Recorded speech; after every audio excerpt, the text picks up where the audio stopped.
about prayer. Jesus emphasized and instructed his disciples and followers to always pray and not give up.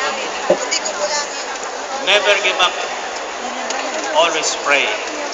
I have told things, testimonies I received, one through a letter and one through a verbal testimony.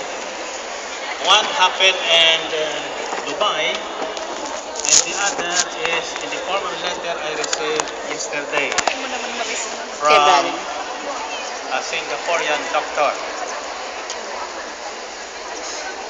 Ano mo sinunahin? Yung sa Dubai, yung dito? Dito. Dubai. It's a very simple letter which says, "Dear Brother Mike, I'd like to thank your God for your sister who is working with me. She always prayed for us. Before, we don't believe in the existence of God. But because of the prayers of your sister and the faith, we now believe that God exists." Hindi nyo naintindihan yung English ko? Tatagalogin ko para lumakas ang palakpak niya. At sabi ng sulat, hindi kami naniniwala sa Diyos na may Diyos. Pero dahil dito sa ka-prayer partner mo na laging nananalangin para sa amin, sa daming nangyayari sa pamilya namin, ngayon naniniwala na kaming totoong may Diyos. Amen!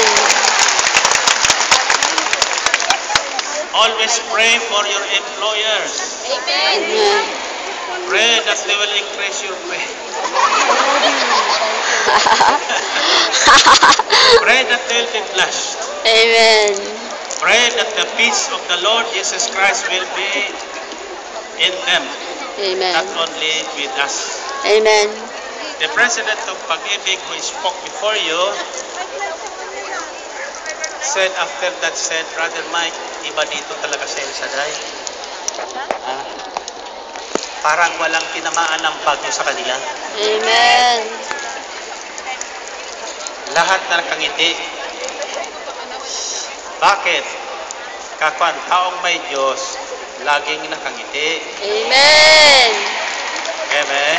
Amen! Sapagkat anuman nangyayari, whatever happens, always remember God is present. Amen! Now, about prayer, one of our sisters in the Middle East shared this story with me. She said, while she was still in the Philippines, she would be there kung saan ako dumadaan. Alam mo naman sa Pilipinas, kung saan ako dadaan, nakabang sila. Yung hindi makahipo sa akin, yung hinihipo